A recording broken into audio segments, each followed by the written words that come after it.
All right, all right. Good afternoon, everybody.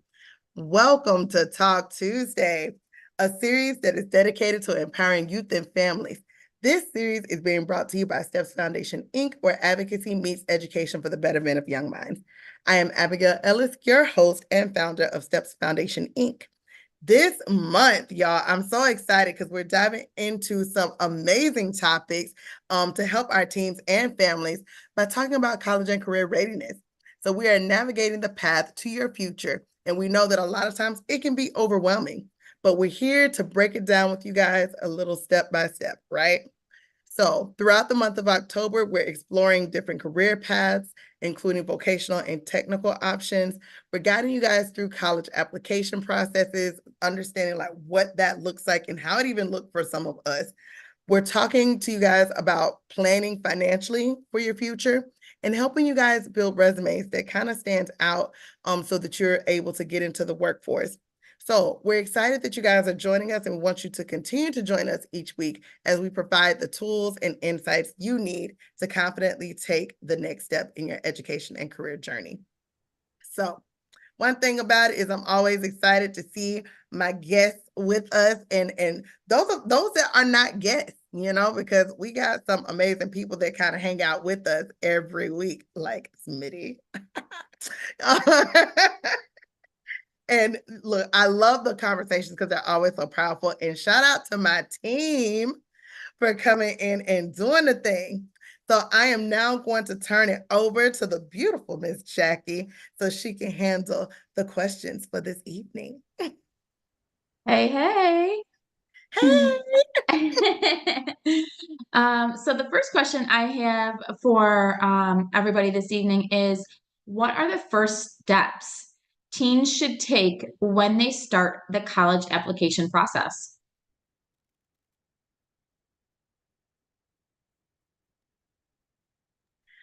Are we talking specifically like they've already made the decision that they're going to college, or are we talking Yeah, let's just say they've made the decision to go to college, whether that's a 2-year college, a 4-year college. What are the steps they should take when they start the application process? uh for me, I have the lived experience of having two of the children attend college and then also some other young folks that I mentor. I think like the first step should because I think some a lot of young folks got a different perspective of what they think the college life is. All they really know of or see are the ones that's frequented on TV or get the most publicity, Stanford, Cal Berkeley, Duke, Michigan, right? Um, but the one thing I told, all the young people that I've tried to guide into college is take a visit, right? Now that may not be in the financial plan. I understand, but if you can visit that college because you have to stay there. Mom and dad don't have to stay there, right? If you got a scholarship, the people who are giving you the scholarship, they don't have to stay there, right? Um, and because the reason that's important because, well, probably, I guess, let me know. I mean, I say it that way. Going somewhere new doesn't necessarily mean that you're going to like it, right? And again, you're there. You have to live there. Maybe you're living on campus, right? See what transportation looks like. I mean, there's so many little things that go into process, right? You know you want to go there. You get the applications. If they're close enough, take a visit. If they're, junior colleges that are close, take a visit. Walk around the campus. If there's teachers available, instructors available, meet them, the counselors, talk to the students that's there. That's your best piece right there. You get the real deal. They ain't getting paid, right? They're gonna tell you the good, the bad, and the ugly. So I would say once you figured out the application process and you've narrowed it down to a couple, if you can take a visit, you're going to learn more from that visit than you're going to learn from what you see on TikTok or anywhere else. I love that. And I wholeheartedly agree. And I think because I look at it from two perspectives, right? Whether they know where they're going or not, I believe visitations are always best. And it's so that you understand the culture of that college when you're on campus. Some things are going to resonate with you and some things are not. I feel like a lot of students don't get the opportunity to visit a lot of colleges, especially if they're outside of the local area. So I love that you brought that up, Smith, because we know sometimes they cannot. But I encourage you guys to take advantage of like some of them school field trips where they're offering to take you guys on tours. And then look to some organizations that may do some college tours as well. And I know coming up at Disney, they actually have HBCU College Day where the students are able to go out to Disney, meet with colleges, and some of those colleges are actually doing on-site acceptances. So if you take your test scores with you, take your I think it's your test scores and something else, they'll go ahead and look at your stuff right then and there, and they'll tell you if they're accepting you into the college. So take advantage of things like that when you see them pop up, where you can go and ask questions, and they do bring some of their students with them, so you can ask about life on campus, ask about life on their site. And yeah, like Smitty said, a lot of college students are going to tell you the good, the bad, and the ugly. Why? Because they live in it. They're in the dorms, they're on the campuses. I also think not being afraid to ask questions when it comes to applications. And I think that's where some of our students get stuck a lot, is not asking questions because they feel like nobody's going to answer it for them. Or maybe they've tried asking questions and somebody keeps giving them the runaround. And so they kind of get discouraged when it comes to the application process or who they can get help from. Ask questions, guys. If you're not getting it from one place, keep going to the next person and asking. Ask questions until you get the answers. Call the colleges themselves and ask questions. Also, get to know your financial aid department. Those are your best friends. Just saying. So I think a lot of the starting of the application process is research, doing your due diligence and researching the schools, knowing if you feel like it's a good fit, researching the programs that you have interest in, and asking a lot of questions. Don't be afraid to ask questions. Call the school and ask. A lot of them are there to ask, like they'll answer them, especially the advisors. And I want to follow up really quick on that because you touched on culture when you started your answer. College culture, young folks, is different than high school culture. There's two different Absolutely. things. I hear it all the time. I heard it from my kids. That first year, you get a phone call, Pops, this was not what I expected. It is a different culture. So it is important that you do your due diligence. If you can visit, I'll tell you what. Let's just say you're interested in attending or applying for admissions at an institution outside your area that you can't get to. Still go to a local college so you can Yes. see it, right, and see what goes down. And again, it may not translate to a different city, but you get the gist of it, of being on a campus, what it looks like, how you move around, transportation, right? And then really quick, the last thing is, the application process. And it again, you're trying to, young folks, let's just say you want to be a veterinarian. Do your research on your application about your return on your investment. And what I mean by that is, what is it going to cost you to go to this institution compared to this institution? They both have veterinarian programs. You have to weigh those financial, because I know some institutions charge you for being an out-of-state student. Yeah. Some institutions charge for different things. So you have to do the financial due diligence, see your return on your investment. And what I mean by that is, if it's going to cost you X amount, but it's going to take you 20 years to repay that, you're working for that. So if you can find an institution and do some comparative shopping where it can say maybe takes you 10 years to repay that, and then you start to, earn your income faster. So return on your investment is critical when we start talking about the application process, because I know you want to go to your school of your choice. Sometimes you got to be financially smart, and that's part of the process. And I like what you had said there, Smitty, that, about the colleges and, I think you mentioned like the community and whatnot. Um, on a personal note, I went to a community college, but prior to going to my local community college, I was interested in a community college that was about 45 minutes away. And um, I had known about it because of my interests. So I picked the college because I was interested in track and field. I was interested in the arts program. And I wanted to get away from my community, but not go far where it was going to be too far in case of an emergency. So I was kind of like checking those boxes, as you say. And so this particular college, it's called FLCC, was 45 minutes away. So it was not too far, but far enough. It was checked my boxes. And then I was like, okay, well, if I want to go into a teaching program, it meets those needs. If I want to go into the arts program, it meets those needs. And then it also, there was family nearby. So that community was, it was all within the community. So it checked out all those boxes. But on that note, guys, I would advise you it's never too early to go to a college fair because you're going to have your state schools, your university schools, your community schools, and you can ask those people, do you have an arts program? Do you have football? What do you have for academics? You can ask those questions. They hand you out those little pamphlets, and then you can take them home and you can go through them and you can say, okay, Finger Lakes is not for me, but Zenith is for me. So you can kind of, weigh out your pros and cons. And that goes into Mm-hmm.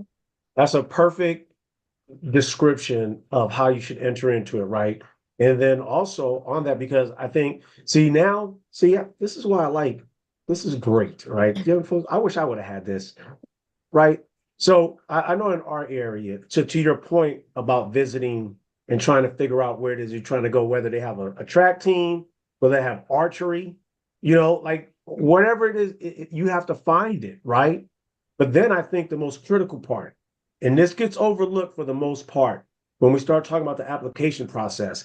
I'm specifically going to speak for California because I don't know about other states, but I know there's kind of three different pathways towards graduation, meeting requirements for certain institutions you want to go to. If you want to go to a Cal State, that's different requirements of classes you have to take compared to if you want to go to a UC, if you want to go to Berkeley. Berkeley requirements of what you need in your 4 years of high school is different than what Cal State Santa Barbara wants you to have. And then you bring in the third option of a private school, say Stanford, Pepperdine, Loyola Marymount. Those require a different set of classes that you need. So when we start talking about the application process, there's so many different things to take into account. But really, if you don't have the proper academic classes, all of that's null and void, Yep. or you're taking the wrong ones to meet the ones out of state that you need. So, there's a lot that goes into it. I think this is a great question because, I mean, there's so many little parts, layers to the application process. And it goes back to it all starts with asking questions and doing the research. And I feel like middle school is the perfect age to start the exploration piece because by the time you get to high school, you have to be locked in like to what the dynamic is for where you're trying to be to make sure that you're meeting those requirements for what the next step is going to be at your 12th grade year. So I feel like middle school is like the perfect exploration phase. And I know even that is hard for a lot of students because they don't know. Like it's like, I'm unsure. I think I like this today, but next year, I've kind of explored some stuff while in my 6th grade year that kind of opened my eyes. And now I don't even think that what I thought I wanted to do, I'm gonna do. But middle school, y'all, I use that as exploration phase for real. Like explore. And I love that you brought up me like visiting them college fairs as early as possible is definitely what we got to start doing is getting these younger kids to the college fairs so they can see what's out there for them. I think here where we are, like, and especially in our county, a lot of pushes towards the local community college. And again, I'm not knocking the local community college, but a lot of kids don't even know that we have several other schools here. So all they know is what's in their backyard, which is Valencia. And I'm like, there's other schools, guys. Like, let's talk about OTEC, which offers the same things as Valencia does. Let's talk about Seminole State College. It's further away, but you can also do some of the similar things that Valencia has to offer, and they do both in person and online.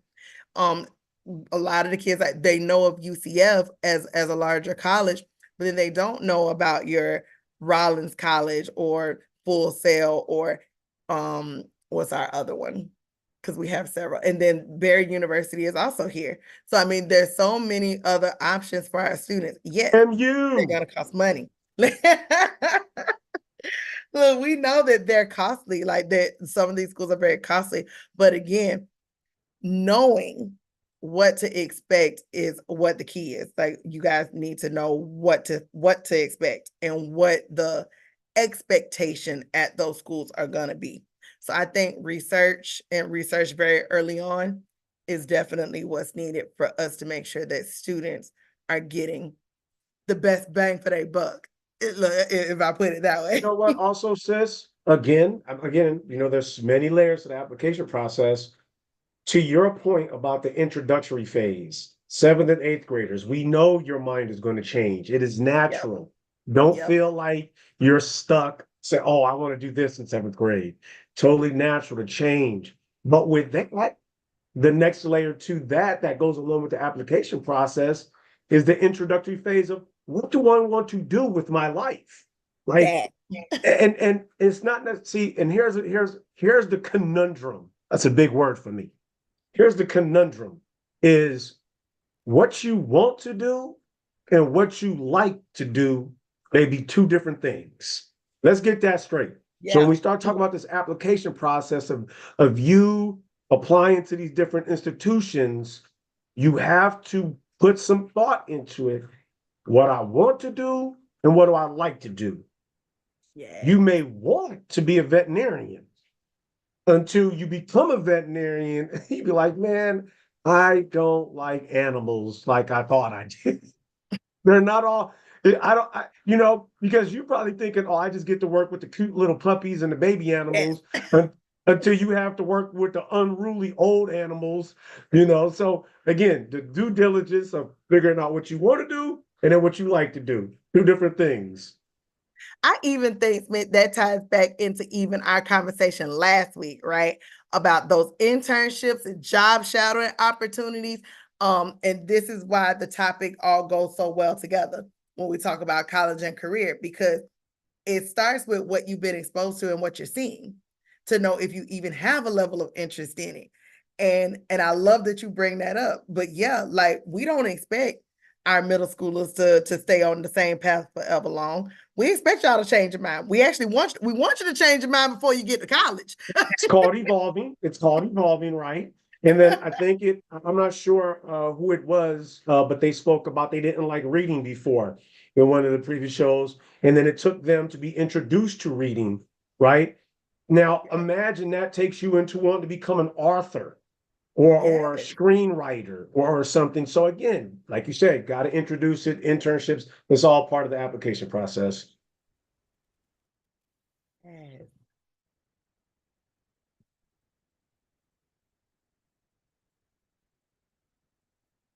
All right. So we talked about also early action and early decision. So what's the difference between early decision and regular decision? Early decision is really when you have figured it out well before you started doing the application process, right? And this is where sometimes students are able to get their applications done early enough that they're getting back their acceptance letters before most students are getting theirs back. So think about like your time frames. In your senior year, you should have already started applying like at the beginning of your senior year for some of your colleges. And that's given if you've already taken your test and passed them or gotten high enough scores to be able to do this. Some students are still on that cusp of trying to get past the SAT, trying to get past the ACT. So they fall into that regular decision-making time, which is when a whole bunch of them are applying at the same time, and everybody's in for that fight to get their foot in the door, right? But the earlier you're able to do it, the sooner you know whether or not you've been accepted into that space, and then you can start preparing for your college journey. So it really is about how well you've been able to position your testing to be able to pass with a high enough score to get you accepted into those schools. And even like if you've done your testing, think about like your college essays, because some schools require you to write an essay in order for them to accept you. So don't take these things lightly. And I know a lot of students get stressed out about testing, period. And we know Florida is definitely a testing state. Y'all testing all the time. So by the time you guys get to your SAT and your ACT, y'all are over it. Y'all are like, we done tested every month. Here go another major test. You stressed out. Know that your SAT and your ACT is important if you're trying to go to college. This is what they're looking at. But it also won't break you. I want to make that clear. So even if your scores are not super, super high, guys, it don't mean you won't get in. It just means you're going to have to work twice as hard. So I know like some people don't want to hear that, right? Oh, don't worry about those test scores. You know, it means a lot. Your test scores do mean a lot. But I also don't want to discourage you by thinking that because you got low on an ACT or you got low on an SAT, that it hurt your chance of getting into that school. If your college essay is good and you do good in your interview, you might just be fine. And I love that you said that, because that's actually what I was going to ask. What if some kids don't do good? But and there are those kids that, they're just not good at testing, but they have great people skills. Yes. I mean, I don't know anyone like that personally, but but they have great people skills. They're very personable, they're very, very outgoing, they're great in the workforce, but when it comes to a test, they struggle. And it's nothing to do with that person personally. It could just be that piece of paper, that the way the wording is on the piece of paper, and it's nothing against them. And I think sometimes when it comes to like those ACTs, those SATs, looking at those documents, it can be very overwhelming. And then that fear and that anxiety, and then, it starts going on, and the wheels start turning, and you're like, oh my God, am I going to get in? Am I going to do well on this? What if I don't do well? What if I don't? And that takes over. The fear takes over. And the two mixed together are obviously not a good combo. It becomes that catastrophe, right? We start to think in our minds, look, everything that we talked about, right? And retain your brain, right? You start having all the negative thoughts. And it's because like you feel like a lot of students panic because there's a timer. You got 3 hours to get through 500 questions. That starts panic mode. You start panicking because some students look and it's like, oh my God, there's 500 questions. I don't even care about the time no more. I'm looking at it's 500 questions on this page. And how am I supposed to get through all these things? Then we have the second guessers where you're going to read that question 50 times and second guess every time you circle an answer. It's our bodies have been wired, y'all, to like look at some of these things and panic. But now I want you guys to start thinking past that. And this is why I talk to my students all the time about believing that you can, because once the negative thoughts start coming in, you start to really focus on it, and it stops you. Come on, Ilani. As a college student, I've been taking ACT, and it's not easy. I have failed them a lot of times. I have taken them like more than 5 times. And sometimes I looked at colleges and they require like a specific score, and I get frustrated because I can't pass it, I can't get the score, and I don't like the SAT. It's not for me. I to get my high school diploma, it was so hard to pass the ACT for the math, for the reading and math. It was so I was I was crying because I couldn't get my diploma because I couldn't pass that. And I think I don't want to take it ever again, is my worst fear.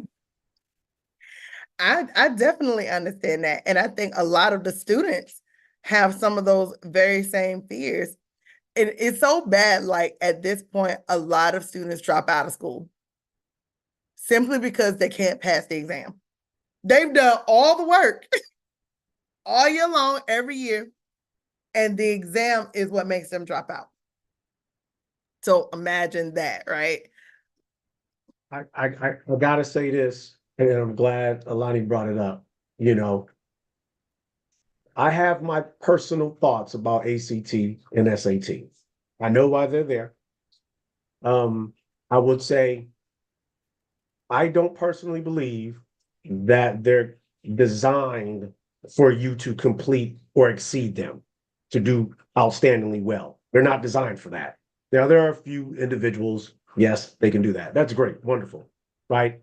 But what I would say to all of this, because it's part of the application process, and we're talking about your decision making about getting college ready. There's a saying that I heard it from someone: separations into preparation. Separations in the preparation. How well have you prepared yourself? See, because we tell young people all the time, go ahead and do this. But have we as parents prepared them for this time of their life to the point of, the early decisions and this, you know, I say, because again, like we just talked about, seventh and eighth grade should be the introductory phase, but we don't expect you to make a concrete decision at that time because you may change your mind. But how great is it if we prepare our children to have options? If we say, okay, here, listen, what do you like about this school? What do you like about this school? Let's talk about this school. So what I did with my oldest son when he wanted to go to college, I think he was probably in the ninth grade. I said, pull up that school on, I think he had AOL or something. I said, pull up this school and see what they cost. Because I need you to understand what it costs first and foremost, right? So I'm preparing you financially to make these decisions on that, you know. So again, as parents, we have to be a part of this process, this application process, and we have to prepare our students so they don't feel that pressure that Ilani felt like, man, I can't do this, right? We have to be better as parents to support and say, hey, listen, how do we get you extra help if this is too much for you? And then at the same time, extend so much grace to young folks to be like, look, just because you can't pass this doesn't mean you're not worthy, doesn't mean you're not capable, doesn't mean you don't deserve to be at this particular institution. You know what I'm saying? All it means is you just ain't ready for this part of that test. That's all that means, right? And that's where the struggle is. So when I'm talking to young folks, to be honest with you, I don't even bring up the test. I just say, hey, listen, what you need to do now is worry about being the best you can in your classroom, right? And understanding that. When you start talking about these SATs and these ACTs, to me, I think it's a reflection on your time management skills when you get in there. To your point, says like it might be 500 questions, right? Hey, knock out the ones you know, and then circle back. You know what I'm saying? And then deal with those, right? Again, I think the early, I think is just again the separations and the preparation. The parents have to be a part of that, or the guardians or whoever's responsible for this particular child doing this application need to walk through and help them get prepared so they can have. Just because I applied in 10th grade doesn't mean I have to go to the school. They accepted you and everything, but it doesn't mean I have to go to that school. And so I think that's one thing that we have to tell young folks. I love that you brought up the preparation piece, Mick. Um, do you think, or even let me ask this, because Alani and Jackie, for you guys, do you feel like prior to you taking your exams in high school, somebody gave you test prep skills? Yes, they did. No? Oh, yes. Oh, yes? Okay, so you had test prep skills. My teachers, yeah. That's an Sebastian? outstanding question, sis. That is a major question, right? Because just think Yeah. about the test you take in K through 12. No one taught you how, or no one taught you, to your point, how to take a test. They just said, here, take this test and pass it. There's preparation that goes into taking a test, right? One is studying, one is knowing your strengths. Am I verbal? Am I visual? You know, how do I comprehend things and then I can regurgitate them, How right? do you break it And down? there's so many different things. And then here goes. How do you culturally identify with the question? That's Yeah. I know that's a whole different show, but how do you culturally identify with the questions in some of these circumstances? That is a very, very important question right there. Because what I see or what I read, I may interpret different than somebody else. So I'm going to answer it differently in my way, right? But again, how have I been prepared to take these tests, right? So, wow, that's an amazing, amazing question right there. I mean, because Well, as we're talking about like preparing them for the exam to prepare them to go off to college, right? A lot of us don't get test prep skills until we get to that first semester of college. And absolutely. they do it in your college success class. But you done had to fight through high school just to get your ACT and your SAT up. Then you get to college and they want to prepare you to take exams. And you're like, where was this 2 years ago when I was preparing for this SAT and this ACT? And again, it's just that question boggles my mind. Says it's going to bother me all night because I'm serious. Because if we have a student, let's just say the parent or the parents have a communication or a different language, how helpful can they be? Right? I'm saying they can't be. I'm just saying how helpful can they be? And then you want me to answer this question, wow.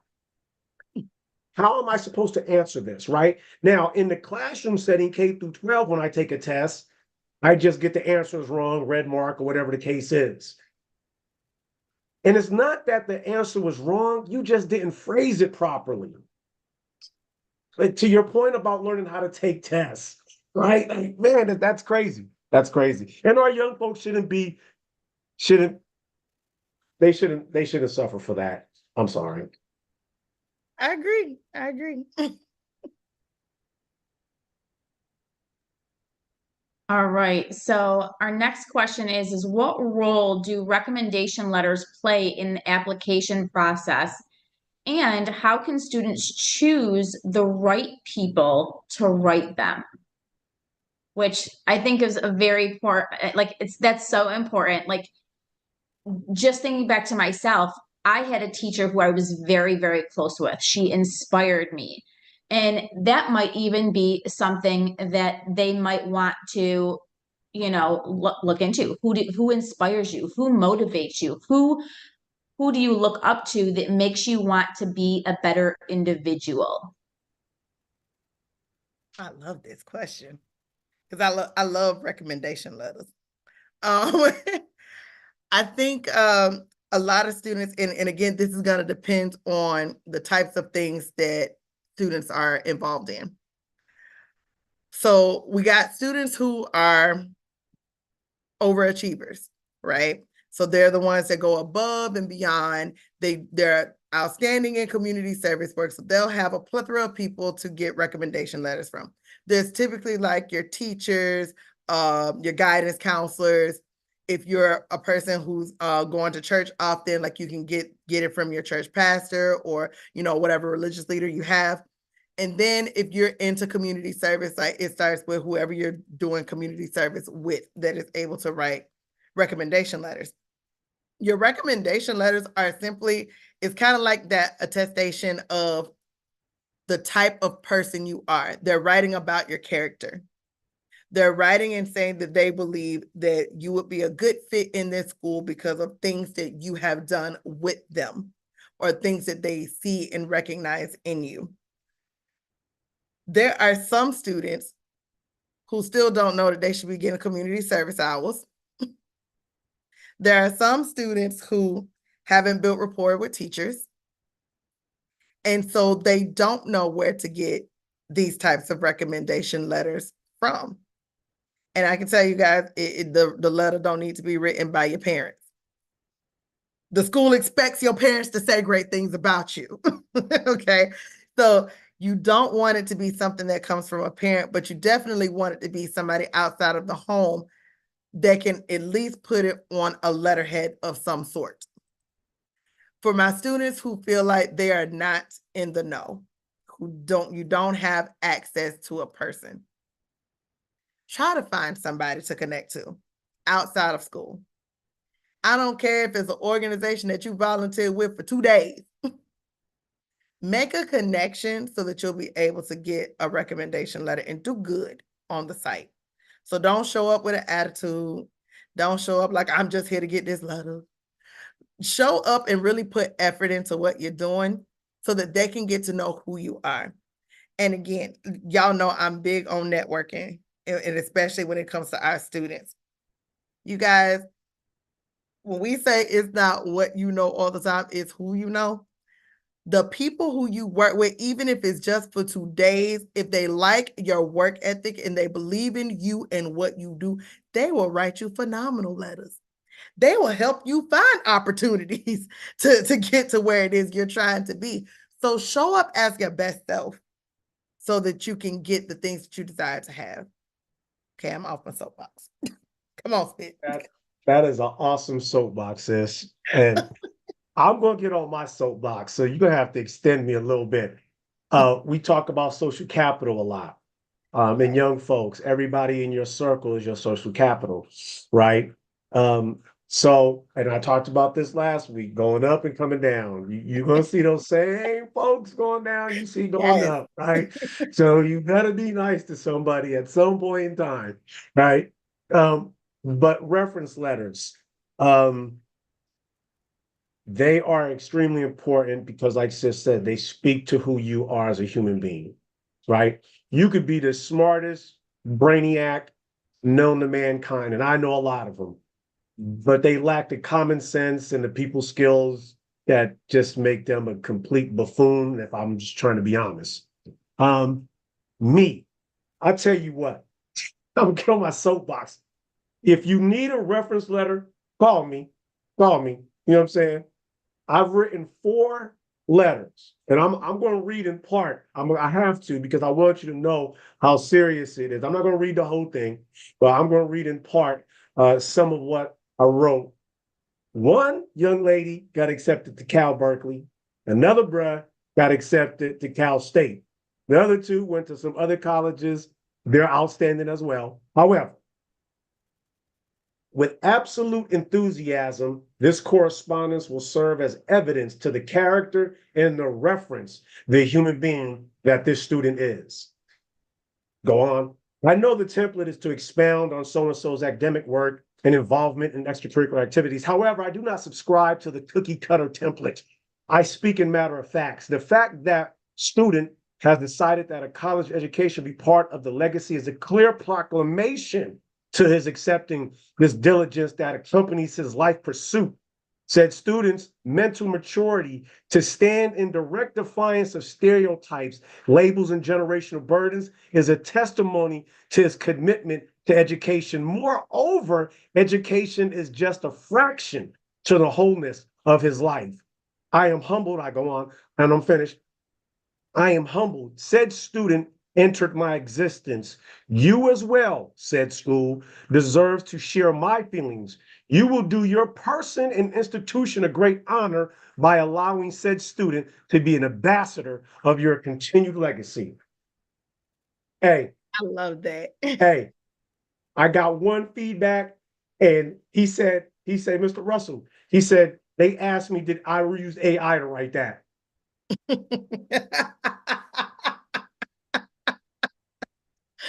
Oh my gosh.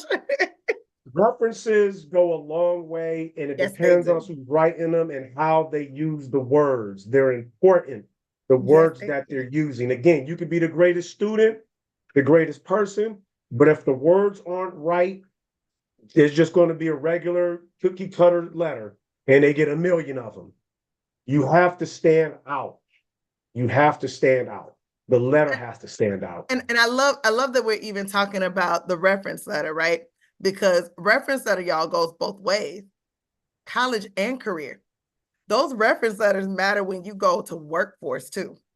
So think about like who in your circle can help get you those letters of support to show to add onto the showcase or the verifying of your skill, because that's what those reference letters are doing. They're verifying that you have the skill set to be placed in that position. So definitely, you guys, use them references to your advantage. Yes, I love that question. Army. Come on, Sid. I'm batting 1,000. I'm batting 1,000 for everybody I give a reference to. They all in. I love So how can students stand out in a competitive applicant pool?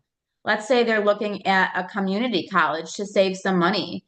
And let's say they're I don't know, a B student. They're not that A plus student. How can they really stand out above everyone else? be you. Be you. And then remember, community service is just as viable as your education, right? So a lot of schools want to see how you give back. What are you doing in your community? They really do want to know, how are you being an active part of the place that you live? So if your grades are not the best, do your part in volunteer services. Do community service. So again, those people who you're volunteering with are those same people who are writing those reference letters on your behalf to help you get your foot in the door. Sometimes the individual that wants to succeed and wants to take that next step towards becoming who they are. Everybody ain't built like me. Everybody's not wired like me if you want to stand out. Some people are introverts by nature.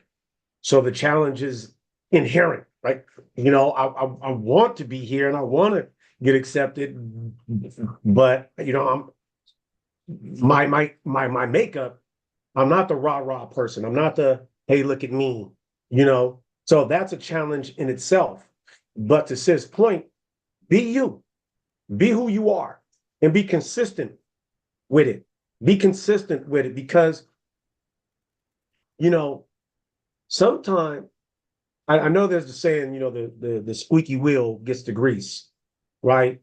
But patience is a virtue as well, right? So you have to understand where you're going and you have to be committed to that. And I share this story with everybody that I try to talk to about when we start talking about making decisions. And we're talking about the application process and we're talking about standing out, right? You don't have to walk around with pom poms or that little thing you blow at the party. You don't need that. Look at me, look at me, look at me. But what you need to do is be consistent and you need to be committed. Whatever it is you're going to do. If that's what you want to do, you got to be committed to it. And I say that to say this. Here's commitment. It doesn't matter if they tell me I can't get into this school. It doesn't matter if they tell me my grades are too low. It doesn't matter if they tell me that my reference letter wasn't sufficient. It doesn't matter if they tell me I don't have the money to get there. It doesn't matter all these things that they put in front of me because that college is too far. I'm gonna get to that college. I don't know how, but I'm gonna get to that college. I'm so committed in what I'm doing, and if I want to go to that college, I'm gonna get there. I'm going to get there. If I have to walk up to the school, sign up for one class, pay out of my pocket because I worked at the summer job all year to pay for that one class at this one school that I want to go to, I'm gonna go there. And see, that's it. See, when we start talking about being committed to something, you can't deny me. You can't deny me. And see, that's the thing. So let me talk when we talk about, I'm gonna shut up after this because now I'm on my soapbox. When we start talking about a mission, What Wu-Tang say? Cash rules everything around me. I'll tell you what, young folks, you walk up to any school, I don't care what school it is, and you say, I got this amount of cash on me. I want to sign up for this history class or this math class. I bet you in that class. I bet you're in that class. I bet you they don't tell you to walk away. That class is full. I bet you they don't care about what grades you got in high school. I bet you they don't care about where you live. They don't care. Cash rules everything around me. If you want to go to that school, you want to stand out, go to that one time. Because I bet you there's a counselor, there's a dean that says, did you see that kid? We denied him, we denied him, we denied him. And then they show up with cash on hand to take one class. Y'all, I'm off my soapbox now, but that's how you stand out. Be you and don't give up. Yep. Oh, I love the don't give up. That's right. I love that. I love that. So I have one last question. It's a two-part question. This process can be very, very overwhelming for some students. I mean, let's just admit it, probably all students, deciding where to go, what college is best for them, financial process. So how can students, what are some tips for managing stress during the application process? And part two, how can those who are living with the students support them during this process?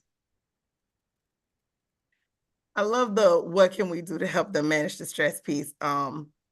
It starts with conversations, being able to talk it out as you are preparing for the process. So I know some students don't like to talk about the things that they're doing. They just jot them down and then it's a check mark after that. Okay, I've applied here, I've done this, I've done that.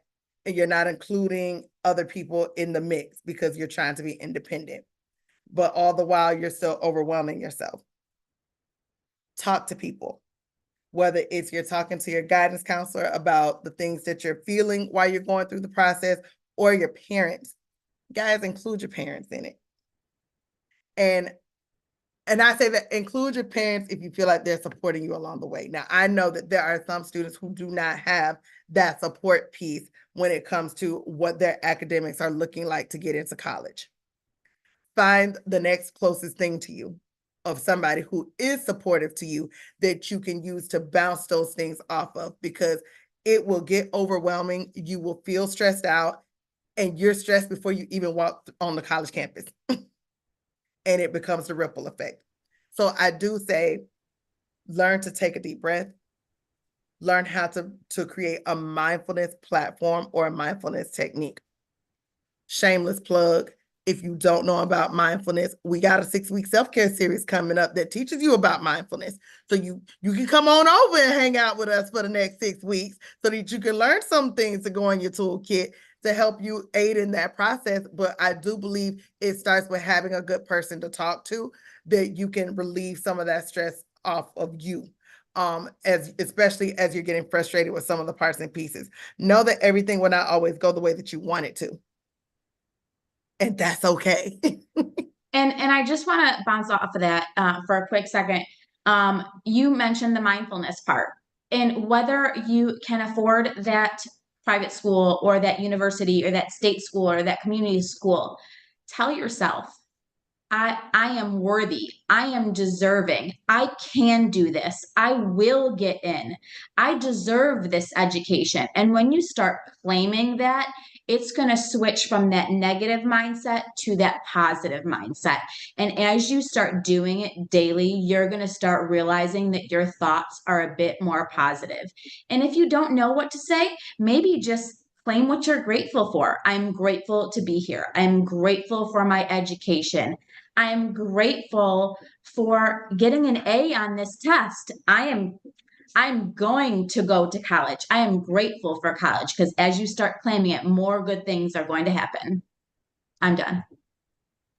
No, that's exactly what needs to happen. Positive affirmations are powerful.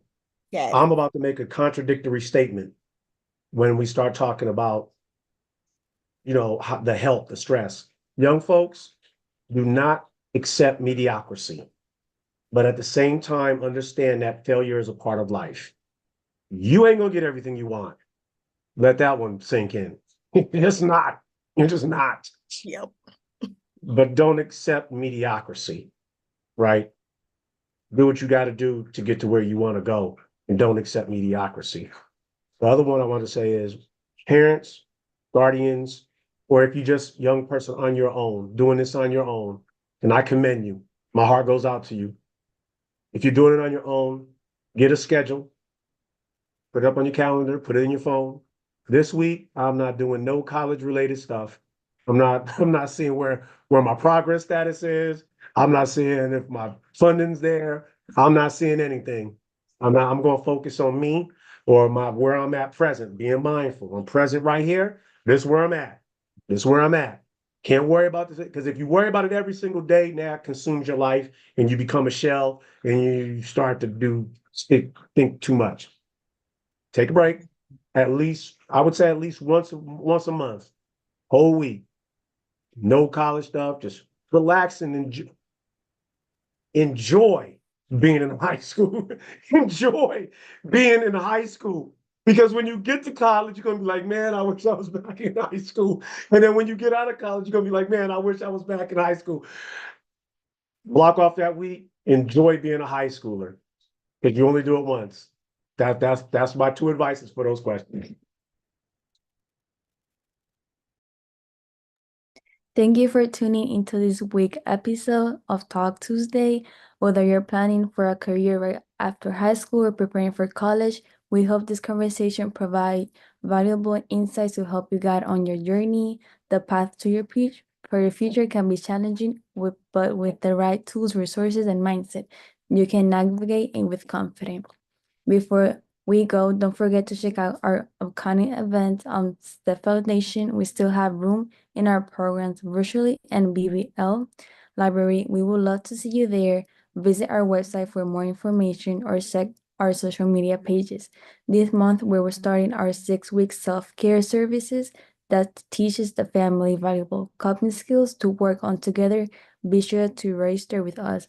You can find the date and location by visiting our website on www.stepfoundation.org, by following our social media pages, Step Foundation Inc.